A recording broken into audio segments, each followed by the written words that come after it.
listos para otra inmersión profunda.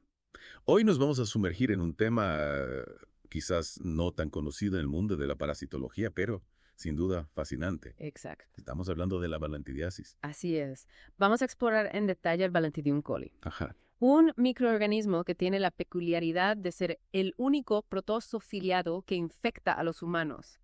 Imagínate, un ser microscópico cubierto de pequeños pelitos que le ayudan a moverse. Increíble. Y no solo eso, también se lleva el premio al protozooparásito más grande que se puede encontrar en el cuerpo humano. Vaya, un gigante del mundo microscópico. Exacto. Y sabemos por las fuentes que nos has pasado que tienes un interés especial en entender esta enfermedad. Sí, Parece ser poco común, pero bueno, con posibles consecuencias importantes. sin duda. Para que nuestros oyentes se hagan una idea del tamaño de este protagonista en el mundo microscópico, su forma activa, el trofozoito, puede llegar a medir entre 50 y 200 micrómetros de largo. Correcto. Y el quiste, que es su forma resistente, tiene un diámetro de unos 55 micrómetros. Bastante considerable para una célula, ¿verdad? Sin duda. Así que hoy nuestra misión es comprender de dónde viene, cómo se transmite, qué efectos produce y qué tan extendida está la balanteriasis, todo esto basándonos en el material que nos has compartido. Me parece un excelente plan. ¿Por dónde empezamos este viaje? Bueno, quizá lo más sorprendente para empezar es que en realidad los humanos somos huéspedes accidentales para este parásito. Accidentales. Cuéntanos más sobre eso. ¿Sí? La balantiriasis es principalmente una enfermedad que afecta a los cerdos. Y en ellos la infección suele ser asintomática, lo que los convierte en un reservorio importante del Balantidium coli. Son como portadores silenciosos, ¿no? Claro, entiendo. Si los cerdos son los portadores principales y no muestran síntomas, eso explica cómo el parásito puede sobrevivir en el ambiente. Pero si somos huéspedes accidentales, ¿cómo es que nos infectamos los humanos? Lo curioso es que, a pesar de que compartimos algunas características biológicas con los cerdos, no ha sido fácil infectar a humanos de forma experimental con cepas de Balantidium coli que provienen de cerdos. Interesante. O sea, aunque la infección en cerdos puede ser bastante común en algunas zonas, la infección en humanos, aunque existe, es mucho menos frecuente. Esto nos lleva a una pregunta importante.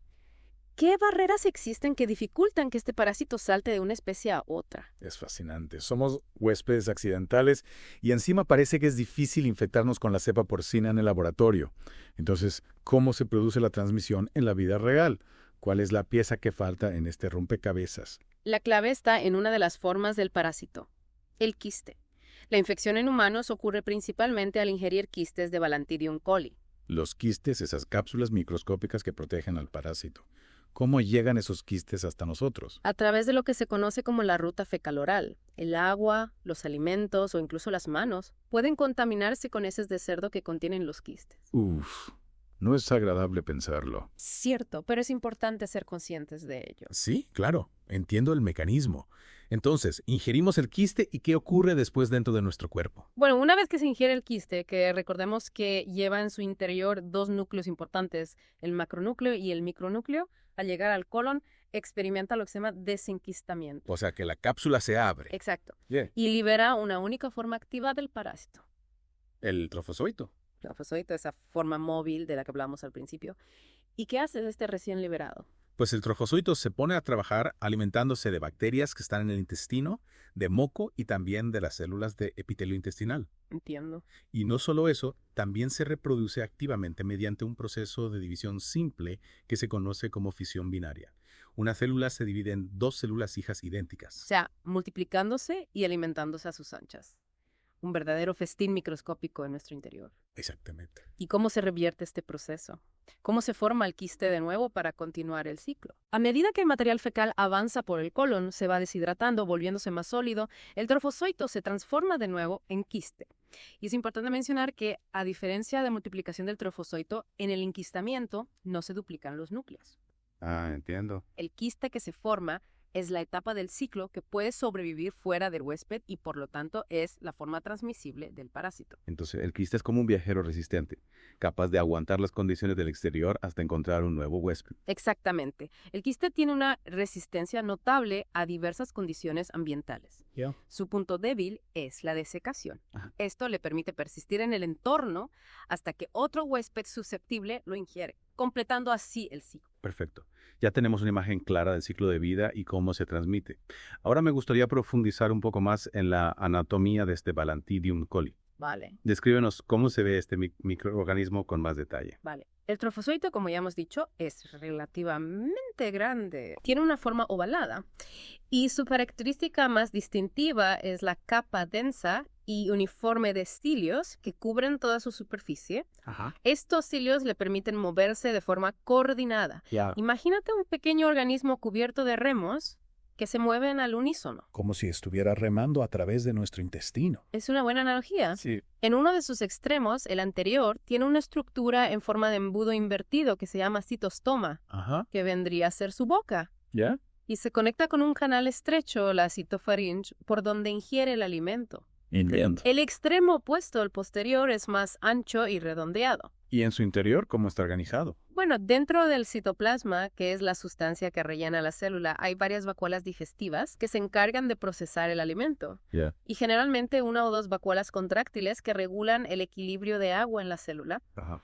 También en el extremo posterior hay una pequeña abertura, el citopigio, que vendría a ser el ano, por donde el trofozoito elimina los desechos de las vacuolas. Muy bien, y ahora hablemos de esos dos núcleos que mencionabas.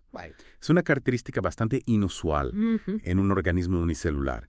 ¿Cuál es la función de tener dos? Sí, esa es otra Sí, peculiaridad fascinante. Tiene dos tipos de núcleos con funciones distintas. Ajá. El macronúcleo, que es más grande y tiene forma de riñón, es el núcleo vegetativo. Ya, Es el que se encarga de dirigir las actividades metabólicas diarias de la célula. entiendo. Y por otro lado tenemos el micronúcleo, mucho más pequeño y redondo, que está ubicado en una hendidura del macronúcleo. Ajá. Se cree que el micronúcleo es importante en la reproducción sexual del parásito. Entonces es como si tuviera dos centros de control con tareas especializadas. Exacto. Dos cerebros para un solo organismo. Realmente interesante. ¿Y el quiste? ¿En qué se diferencia su aspecto de la forma activa? El quiste se caracteriza por tener una pared gruesa y resistente compuesta por dos capas que le da esa protección para sobrevivir fuera del huésped. Su forma es generalmente redonda y mide entre 45 y 65 micrómetros de diámetro. Ya. En su interior podemos ver el macronúcleo Sí. y típicamente una vacuola contráctil, Ajá. aunque esta suele desaparecer a medida que el quiste madura. Entiendo. ¿Alguna otra característica metabólica o funcional que destacar de este organismo? Sí, desde el punto de vista metabólico, el Balantidium coli es un anaerobio facultativo, es decir, que puede crecer y obtener energía tanto en ambientes con oxígeno como sin oxígeno. Claro. Esta flexibilidad metabólica le permite adaptarse a las diferentes condiciones del intestino y le da cierta resistencia en el ambiente exterior. Perfecto. Conocemos al protagonista de nuestra inmersión en detalle. Ahora hablemos de lo que le hace a su huésped accidental, Claro. es decir, a nosotros. ¿Qué tipo de patología o enfermedad causa la balantidiasis? Bueno, es interesante notar que la balantidiasis aguda puede tener síntomas muy parecidos a los de la mebiasis, Ajá. que es otra infección intestinal causada por un parásito diferente. Ambas pueden causar lesiones en la mucosa del intestino grueso. ¿Y cuáles son los síntomas típicos que puede experimentar una persona infectada? En los casos agudos, los pacientes pueden tener dolor abdominal, diarrea y presencia de moco y sangre en las heces. Vaya. En casos más graves, la infección puede avanzar a una colitis fulminante con un riesgo mayor de complicaciones como la perforación intestinal, peritonitis e incluso, aunque es raro, la muerte. Suena bastante preocupante. La infección siempre es tan grave. No necesariamente. También existe una forma crónica de la infección donde se alternan periodos con síntomas agudos y periodos sin síntomas. Ya. Durante los episodios agudos de la forma crónica, los síntomas pueden ser dolor abdominal recurrente, diarrea intermitente y pérdida de peso. Sin embargo, hay que destacar que la mayoría de las infecciones por Balantidium coli no presentan ningún síntoma. Entonces, muchas personas infectadas podrían no saberlo. Exacto. Y aunque es poco común, se han reportado casos en los que el parásito se disemina fuera del intestino, lo que se conoce como formas extraintestinales de la infección. Ajá. En estos casos raros, se ha encontrado el parásito en el tracto genitourinario, causando uretritis, cisquitis, pilonifritis o vaginitis, e incluso se ha detectado en los pulmones. Vaya, puede aparecer en lugares inesperados. Pasemos al diagnóstico. Si la sintomatología es tan variable y se puede confundir con otras enfermedades intestinales, ¿cómo se diagnostica la balantidiasis? Bueno, debido a la diversidad de síntomas y a la similitud con otras infecciones como la mebiasis, no siempre es fácil sospechar de balantidiasis clínicamente. La herramienta principal para el diagnóstico es el examen directo de muestras de heces frescas. ¿Y qué se busca exactamente al analizar las muestras bajo el microscopio? En los casos agudos, donde los trofozoitos son más abundantes, es posible observar estos grandes microorganismos ciliados con su movimiento característico. Ajá. En los casos crónicos o en personas asintomáticas que son portadoras de quistes, es más común encontrar los quistes, que también son fáciles de reconocer por su tamaño y su pared de doble capa. Entonces, el microscopio sigue siendo una herramienta fundamental para diagnosticar esas infecciones parasitarias. Sin duda. Una vez que se confirma el diagnóstico, ¿cuál es el tratamiento para la balantidiasis? El tratamiento de elección que se ha utilizado con éxito durante muchos años es la tetraciclina, un antibiótico que también tiene actividad antiparasitaria. Ya. La dosis y la duración del tratamiento varían según la edad del paciente, pero generalmente se administra durante 10 días para adultos y niños mayores de 8 años. Y si hay alergias o contraindicaciones para la tetraciclina, ¿hay alternativas? Sí, como alternativa a la tetraciclina se puede usar metronidazol, otro medicamento con propiedades antiparasitarias. Ajá.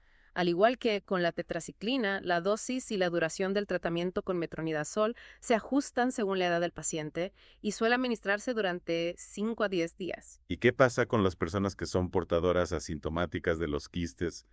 ¿También deben recibir tratamiento? Sí, es recomendable tratar a los portadores asintomáticos de quistes porque pueden ser una fuente de infección para otras personas. Ya veo. En estos casos, se suele utilizar un medicamento que también se usa para la amebiasis intestinal, la dihidroxiquinolina o iodoquinol. La dosis es específica y el tratamiento suele ser más largo, generalmente unos 20 días. Entiendo. Tratar a los portadores asintomáticos es importante para controlar la propagación de la infección en la comunidad. Hablemos ahora de las estrategias de prevención y control. ¿Qué medidas podemos tomar para evitar la balantidosis? En este punto es importante recordar que los pacientes con la forma aguda de la colitis no son la principal fuente de infección, ya que principalmente eliminan trofozoitos en sus heces, y esta no es la forma infectante. La clave para la prevención está en identificar y tratar a los portadores de quistes. Entonces, el tratamiento de los portadores asintomáticos se convierte en una medida preventiva fundamental. Exactamente. ¿Qué otras acciones son importantes? Bueno, las medidas preventivas básicas son las mismas que para muchas enfermedades transmitidas por vía fecal oral: una adecuada disposición de las excretas, la higiene de manos, la higiene de los alimentos, el acceso a agua potable segura y campañas de educación para la salud que promuevan hábitos higiénicos. Medidas básicas de salud pública que, aunque parezcan sencillas, tienen un gran impacto en la prevención de este tipo de enfermedades. Totalmente de acuerdo. ¿Hay alguna consideración especial en relación con la interacción entre humanos y cerdos? Sí, por supuesto. Dado que los cerdos criados en condiciones no controladas son la principal fuente de infección, las medidas de higiene deben centrarse en implementar prácticas de cría de cerdos que garanticen condiciones sanitarias adecuadas. Claro. Esto incluye la gestión adecuada de sus desechos, el control regular de la salud de los animales y la vigilancia de los trabajadores y dueños de granjas, así como de las personas que trabajan en mataderos y zoológicos que puedan tener contacto con cerdos. Tiene sentido enfocar los esfuerzos en la fuente principal de infección. ¿Qué hay de la práctica de usar heces de cerdo como fertilizante en la agricultura? Se debe evitar el uso de heces de cerdo de criaderos no controlados como fertilizante, ya que pueden contener quistes del parásito y contaminar los cultivos. ¿Hay algún grupo de población más vulnerable a contraer la infección? En principio, todos los grupos de edad son susceptibles a la infección por Balantidium coli. Sin embargo, se considera que las personas con higiene deficiente y los pacientes con enfermedades mentales que viven en instituciones tienen mayor riesgo. También se ha detectado la infección en personas con sistemas inmunitarios debilitados que no han tenido contacto directo con cerdos. Ya veo. Lo que sugiere que en estos casos la fuente de infección podría ser la contaminación de vegetales. Interesante es esa posible conexión con los vegetales contaminados en personas con sistemas inmunitarios debilitados. Hablemos ahora de la distribución geográfica de esta enfermedad. ¿En qué partes del mundo se encuentra la balantidiasis? La balantidiasis tiene una distribución cosmopolita, es decir, se encuentra en varias regiones del mundo y en diferentes climas. Sin embargo, es más prevalente y suele causar una enfermedad más grave en las regiones tropicales, donde hay problemas de higiene, acceso limitado a agua potable y prácticas de cría de cerdos deficientes. Entiendo. ¿Tienes alguna estimación de la prevalencia global de esta infección? Las cifras a nivel mundial varían mucho, entre el 0,02% y el 1% de la población general. Ya. Se han identificado áreas con mayor endemicidad, como algunas zonas rurales de Latinoamérica, por ejemplo el altiplano boliviano, donde se han reportado prevalencias del 6% al 29%. Una cifra bastante alta. Sí, también Filipinas, Papua Nueva Guinea con cifras de hasta el 28% y algunas islas del Pacífico donde se han dado brotes epidémicos tras desastres naturales como huracanes. Prevalencias muy elevadas en ciertas regiones. ¿Y qué dicen nuestras fuentes sobre la situación en Venezuela? En Venezuela no hay datos suficientes para establecer una distribución geográfica precisa de la valantíasis. La mayoría de los estudios son reportes de casos clínicos aislados. ¿Ya? Sin embargo, hay 2 estudios epidemiológicos que nos dan una idea de la situación en algunas áreas. Cuéntanos sobre esos estudios. Uno se hizo en Soledad, en el estado Anzoátegui, Ah. y encontró una prevalencia del 21% entre trabajadores de granjas porcinas artesanales. Bastante alta. Sí. El otro estudio se hizo en una comunidad rural del estado Bolívar Ya. y reportó una prevalencia del 12%. Esas cifras en poblaciones específicas sugieren que la valantidiasis podría ser un problema de salud más importante de lo que se piensa en algunas zonas del país. Es posible. ¿Hay alguna otra información epidemiológica disponible para Venezuela? También se habla de casos frecuentes, aunque no cuantificados, en la antigua colonia psiquiátrica de Bárbula en los años 60 y 70. Ajá. Y se reportaron 8 casos de valantidiasis en autopsias realizadas en Valencia entre los años 50 y 70. Son datos interesantes, aunque no sabemos si reflejan la situación actual en todo el país. ¿Es la valantidiasis una enfermedad de declaración obligatoria en Venezuela? No, la valantidiasis no está en la lista de enfermedades de notificación obligatoria en Venezuela. Eso podría explicar la falta de datos epidemiológicos más completos. ¿Y existe algún programa de control específico para este tipo de infecciones intestinales en el país? No hay un programa de control específico para las protozoosis intestinales, incluyendo la valantidiasis a nivel nacional en Venezuela. Una pena, considerando la prevalencia encontrada en algunos estudios. Bueno, hemos recorrido un largo camino en esta inversión profunda. ¿Cuáles son las principales conclusiones que nuestros oyentes deberían recordar? En resumen, Valantidium coli es un parásito grande y con características únicas que afecta principalmente a los cerdos. Los humanos somos huéspedes ocasionales. La transmisión ocurre al ingerir la forma quística del parásito que se encuentra en ambientes contaminados con heces de cerdo.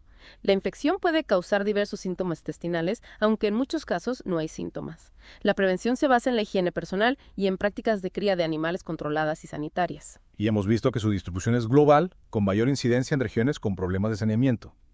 Y que en Venezuela se han encontrado prevalencias significativas en poblaciones específicas, especialmente las relacionadas con la cría de cerdos. Para terminar esta inmersión profunda, me gustaría dejar una reflexión para nuestros oyentes. Teniendo en cuenta la relación entre las prácticas agrícolas, el saneamiento ambiental y la prevalencia de la valantidiasis, ¿cómo creen que los cambios globales que estamos viviendo en estas áreas podrían afectar la aparición y la propagación de enfermedades zoonóticas como esta en el futuro? Y a nivel personal, ¿qué papel juega nuestra higiene en la prevención de estos riesgos, incluso en lugares con buena infraestructura sanitaria? Son preguntas importantes que invitan a la reflexión. Sin duda. Gracias por acompañarnos en esta inmersión profunda.